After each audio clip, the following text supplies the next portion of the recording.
Hi student, how are you? Welcome back in the classroom. In the last lecture we discussed about the types of respiration, जिसमें हमने aerobic और anaerobic respiration और fermentation के बारे में study की. Now today we are going to start mechanism of aerobic respiration. आज हम mechanism के बारे में पढ़ेंगे कि एरोबिक रिस्पायरेशन में किस तरह का mechanism पाया जाता है. तो हेडिंग डाल दीजिए, mechanism of aerobic respiration.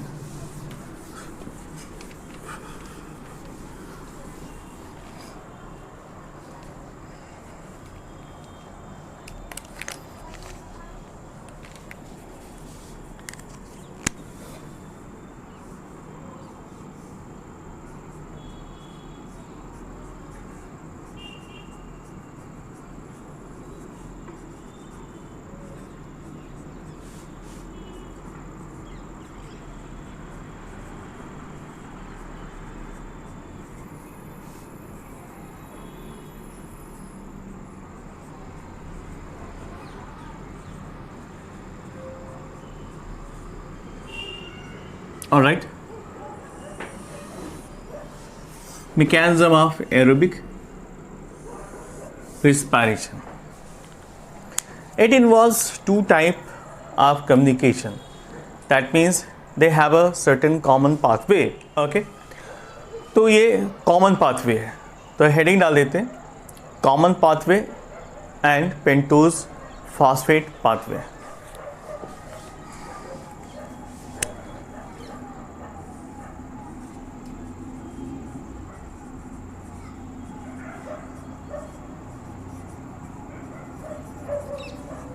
जिसको हम पेंटोज फॉस्फेट पाथवेज भी कहते हैं.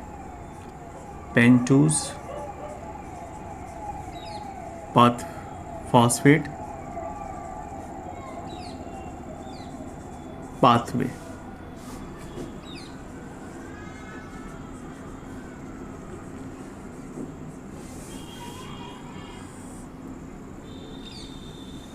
Triple P. What is common pathway? The glycolysis is a common in aerobic respiration as well as anaerobic. जैसा कि मैंने अभी पहले बताया कि ये वो पाथवे है जो दोनों में ही कॉमन पाया जाता है, इसलिए इसको हम कॉमन पाथवे भी कहते हैं, right? Because it is found in both the aerobic as well as anaerobic respiration. The process of common pathway of aerobic respiration is completed in the following step. One by one discuss करते हैं. First है glycolysis. ठीक है, तो एक बार flow chart बना लेते हैं, फिर वन बाई वन डिस्कस करते हैं कौन से स्टेप्स आते हैं. तो सबसे पहले ग्लूकोज ऊपर से करते हैं जिससे कि कवर हो जाए.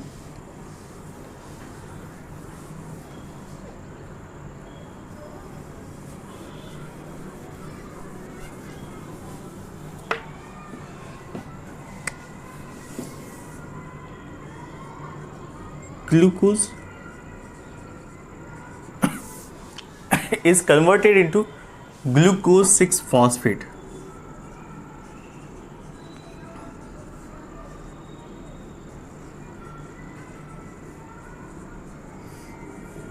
And glucose 6-phosphate further converted into the fructose 6-phosphate.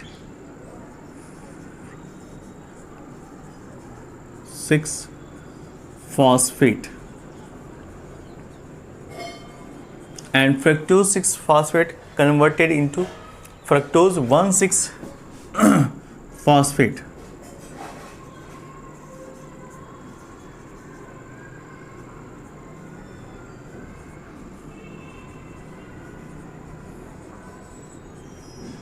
Okay, and further fructose is converted into the 3-phosphoglyceraldehyde.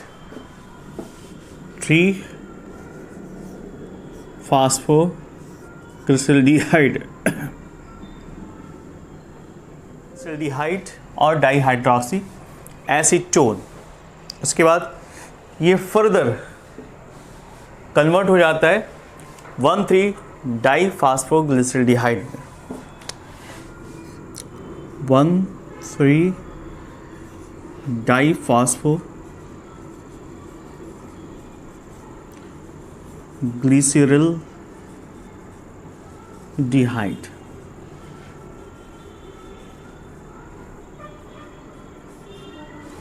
And 1,3-diphosphoglyceraldehyde now converts into the 1,3-diphosphoglyceric acid.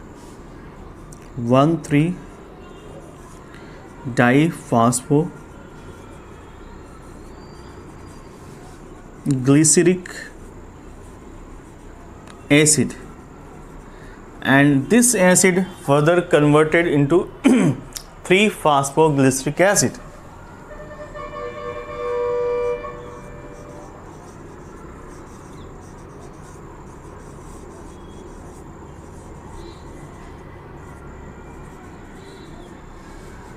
And 3-phosphoglyceric acid then further converted into 2-phosphoglyceric acid.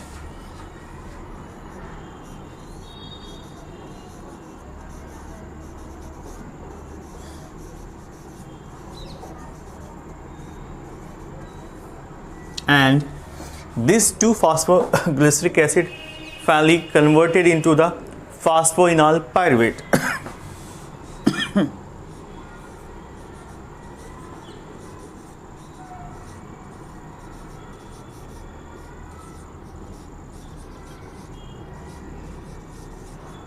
And this phosphophenol pyruvate ultimately converted into the pyruvic acid. Phosphoenol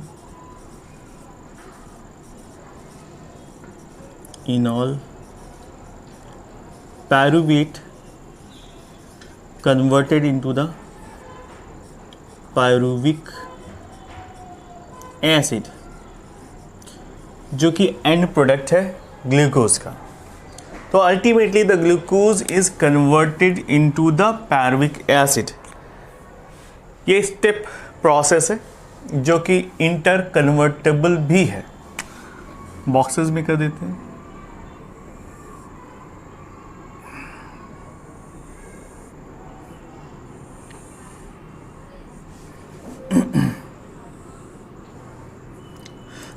sorry, glucose से glucose 6 phosphate में conversion, ये both direction में possible है,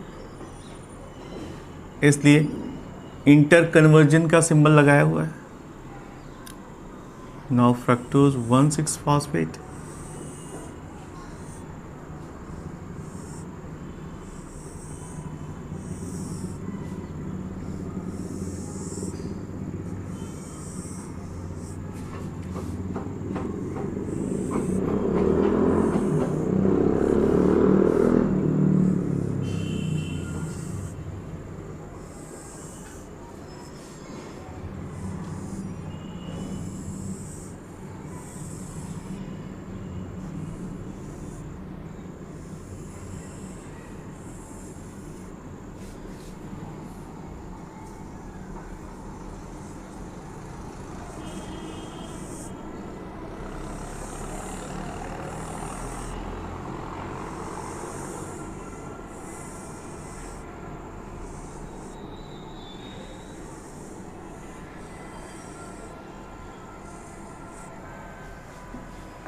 right. Okay, and whole process is interconvertible. इसको इस तरह से represent करते हैं.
The glucose converted into the glucose 6 phosphate with the help of enzyme hexokinase.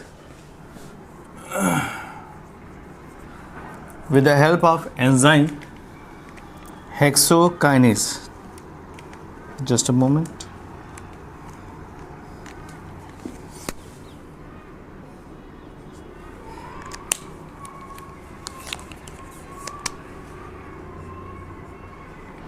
Hexokinase ये एंजाइम है और यहाँ पर एक दूसरी रिएक्शन भी होगी जिसमें जो ATP है वो कन्वर्ट हो जाता है ADP में, यानी एनर्जी यहाँ पर रिलीज होती है, खर्च होती है. ATP is converted into ADP. Right. Next, glucose 6 phosphate पे जो एंजाइम यूज होता है उसका नाम है फॉस्फोहेक्सोकाइनेज. फॉस्फोहेक्सोकाइनेज याद करना आसान है क्योंकि जो सबस्ट्रेट होगा वैसे ही इसका एंजाइम होगा. राइट. और फ्रक्टोज 6 फॉस्फेट को फ्रक्टोज 1,6 फॉस्फेट में कन्वर्ट करने के लिए कौन सा एंजाइम इस्तेमाल होगा? फॉस्फोफ्रक्टोकाइनेज. ठीक है, फॉस्फोफ्रक्टोकाइनेज. यहाँ पर एक और रिएक्शन होगा जिसमें एक फर्दर ATP कंज्यूम हो जाएगा.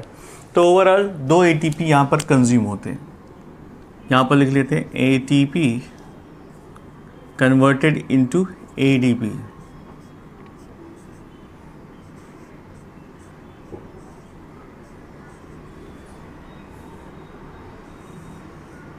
ओके. नाउ फ्रक्टोज 1,6 फॉस्फेट यहाँ पर एल्डोलेज का इस्तेमाल किया जाता है या एल्डोलेज एंजाइम का इस्तेमाल होता है. यहाँ पर 2 प्रोडक्ट बनते हैं जो आपस में आइसोमर होते हैं, 3-फॉस्फोग्लिसरल्डिहाइड और डाईहाइड्रॉक्सी एसीटोन फॉस्फेट. ये आपस में आइसोमर है.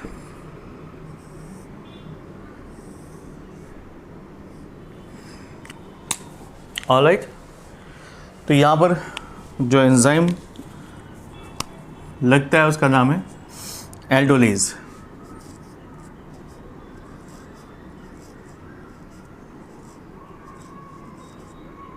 ओके. और ये आपस में क्या है? आइसोमर्स है. ठीक है. और फिर ये कन्वर्टेबल भी है और प्रोसेस में पार्टिसिपेट भी करते हैं.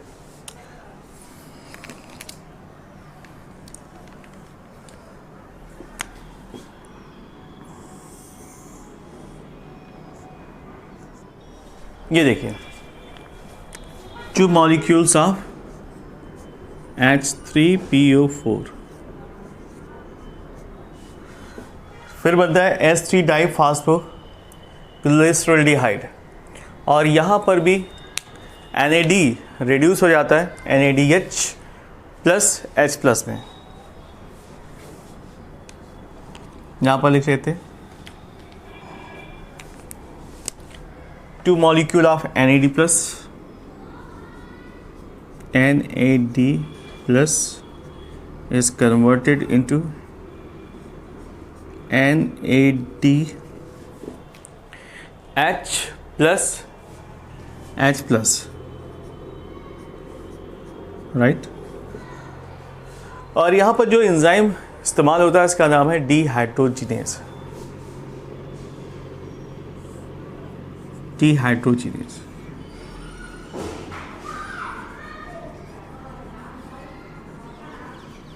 नेक्स्ट, तो 1,3 डाईफॉस्फोग्लिसरिक एसिड कन्वर्ट होता है 3-फॉस्फोग्लिसरिक एसिड में और यहाँ पर जो एंजाइम इस्तेमाल होता है इसका नाम है फॉस्फोग्लिसरेट काइनेज.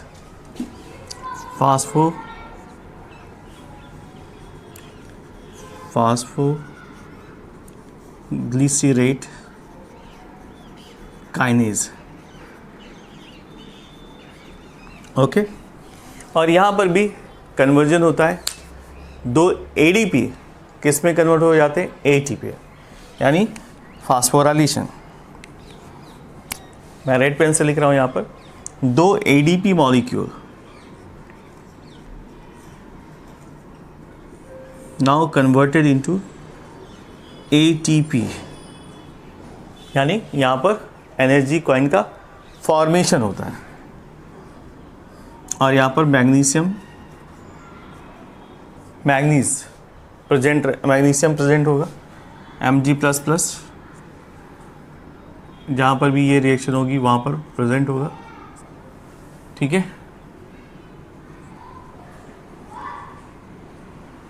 ऑलराइट। इसके बाद नेक्स्ट आता है कि three phosphoglyceric acid finally converted into the two phosphoglyceric acid. Okay, यहाँ पर जो एंजाइम यूज़ होता है इसका नाम है फास्फोग्लिसरेट म्यूटेज। लिख लीजिए यहाँ पर जो enzyme phosphoglycerate म्यूटेज।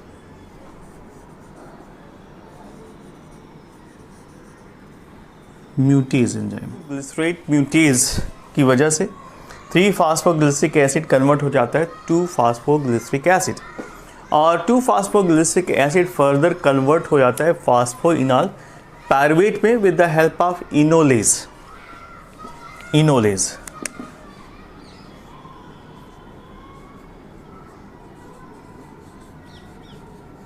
Okay, and this is the last step. और इनोलेज में इस रिएक्शन से दो मॉलिक्यूल ऑफ वाटर भी रिलीज होता है, 2H2O release during the formation of phosphoenol pyruvate, and ultimately phosphoenol pyruvate converted into the pyruvic acid.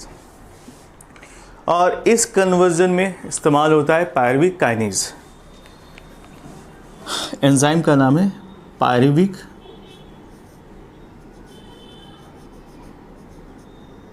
Kinase, right. तो pyruvic acid का फॉर्मेशन होता है, और ये पायरुविक एसिड का जब फॉर्मेशन होता है तो वहाँ पर एक चीज़ और होती है जिसको हम कहते हैं फास्फोराइलेशन। दो ADP कन्वर्ट हो जाते हैं ATP में, 2ADP is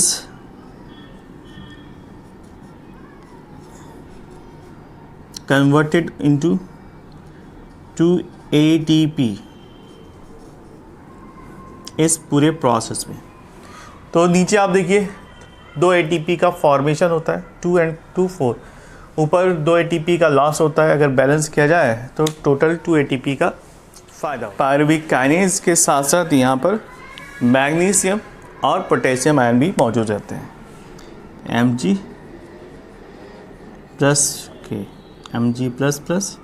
पोटेशियम आयन। ठीक है, तो this is the process by which the glucose converted into the pyruvic acid. और इस पूरी प्रोसेस को हम क्या कहते हैं, glycolysis.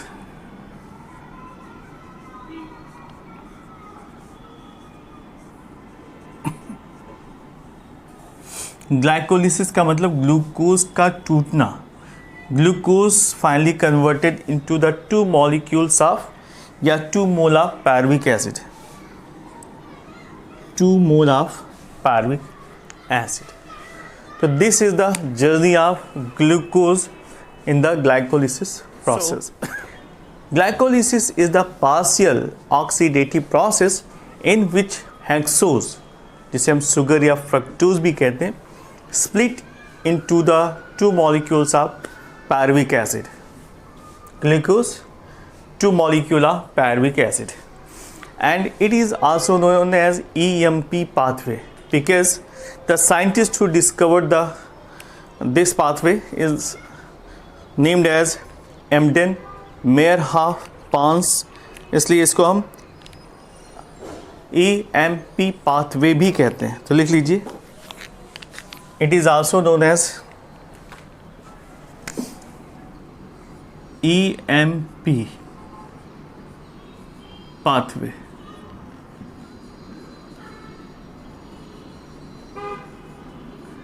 एम्डन, Meyerhof and Parnas. EMP, ये 3 साइंटिस्ट हैं, जर्मन साइंटिस्ट हैं, और इन तीनों ने इसके बारे में पूरी चीज़ें डिस्क्राइब करी, बताई और ग्लाइकोलिसिस की डिस्कवरी की. ऑलराइट, तो इनके नाम से इसको हम EMP पाथवे भी कहते हैं. नेक्स्ट हेडिंग डाल दीजिए, energy production in glycolysis.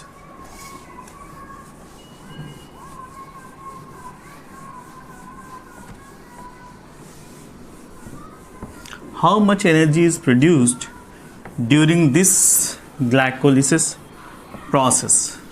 Okay.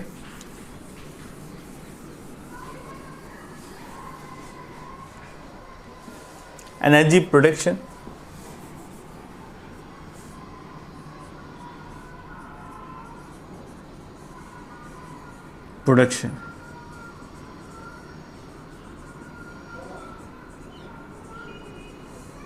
All right. So in glycolysis, one molecule of hexose sugar is splitted to form 2 molecules of 3 carbon compound pyruvic acid. ठीक है, ग्लूकोज क्या है? हेक्सोज शुगर है. ध्यान से देखिए, हेक्सोज यानी 6 कार्बन. तो ये देखिए C6H12O6 finally converted into the 2 molecule of pyruvic acid जो कि 3 कार्बन कंपाउंड है.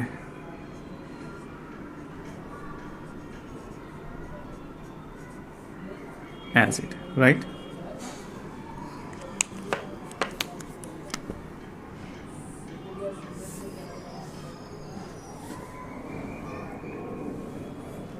क्लियर. और ड्यूरिंग दिस प्रोसेस मैंने आपको बताया कि 4 molecule of ATP are produced and 2 molecules of ATP consume. तो टोटल गेन कितना हुआ? मैंने आपको अभी जब स्टेप बता रहे थे तो जो प्रोडक्शन है उसको भी काउंट कराया और जो रिडक्शन हुआ यानी जो कंज्यूम है वो भी काउंट कराया. तो टोटल कितना बनता है? 2 मॉलिक्यूल कंज्यूम हो जाता है और 4 मॉलिक्यूल बनते हैं. तो आउटपुट कितना? 4 मॉलिक्यूल का फॉर्मेशन, 2 उसमें रिड्यूस हो जाते हैं या कंज्यूम हो जाते हैं. जो टोटल आउटपुट है वो निकल कर आता है 2. यानी जो आउटपुट है सिर्फ 2 ATP का है क्योंकि 2 ऑलरेडी यूटिलाइज कर ली जाती हैं, कंज्यूम हो जाती हैं. ठीक है, तो that is the output of energy which is formed during the glycolysis process. यहाँ पर 2 molecule of NADH plus H plus are also produce जो कि एंटर करता है माइटोकॉन्ड्रिया के अंदर और वहाँ ऑक्सीडाइज होता है by the electron transport system और 6 ATP का सिंथेसिस करता है. So glycolysis in aerobic condition can produce 6 + 2 ATP. 2 molecules of NADP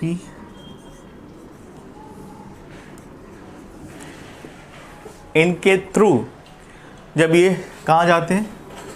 mitochondria.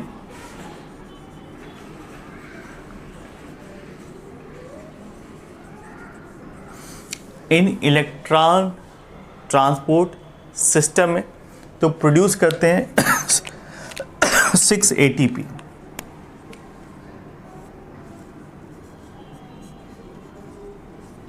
अगर इनको भी कंसीडर किया जाए तो टोटल आउटपुट कितना हुआ? 6 ATP + 2 ATP is equal to 8 ATP. ठीक है. So in this way you do understand कि ग्लाइकोलिसिस जो कि एरोबिक कंडीशन में होता है वो 8 ATP का प्रोडक्शन करते हैं. Right.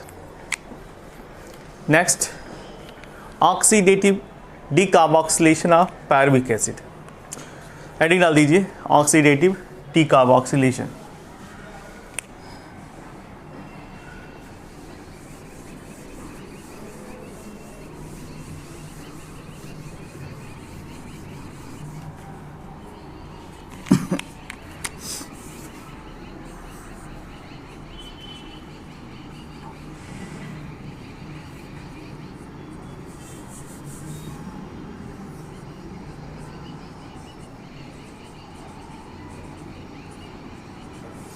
Oxidative decarboxylation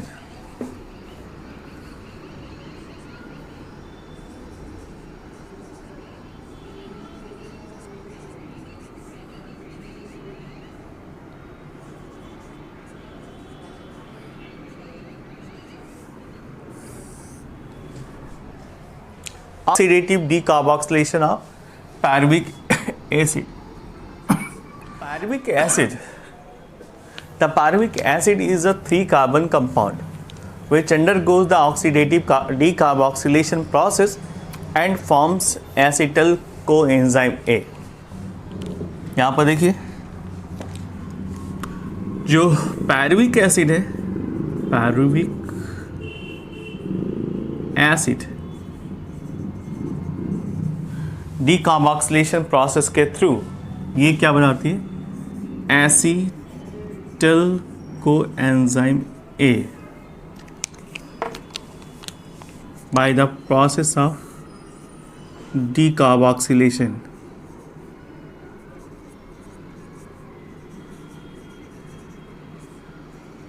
okay, acetyl coenzyme का फॉर्मेशन करते हैं and it takes place in the mitochondria. और ये सारी प्रोसेस कहाँ पर हो रही है, माइटोकॉन्ड्रिया.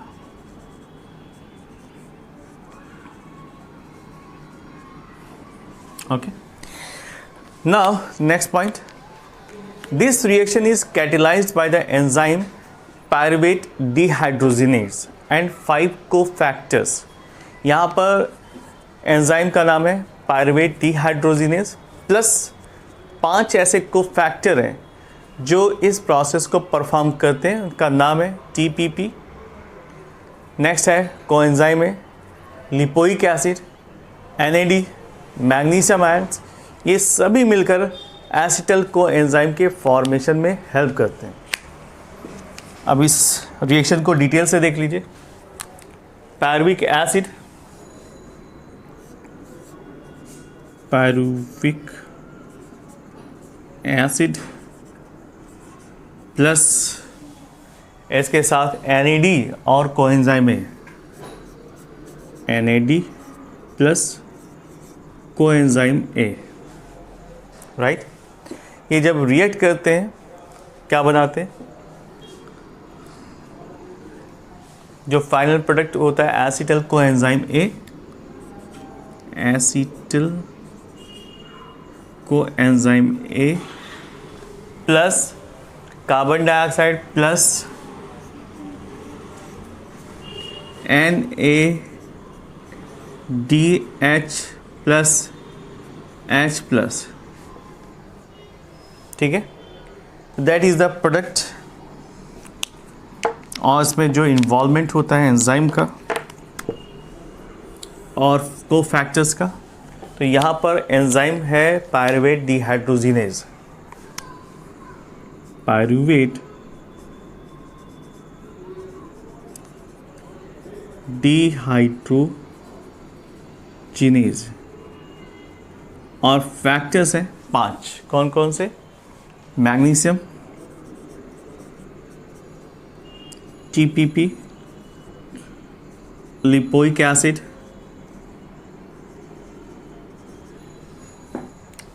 प्लस NAD और Mg प्लस प्लस. NAD,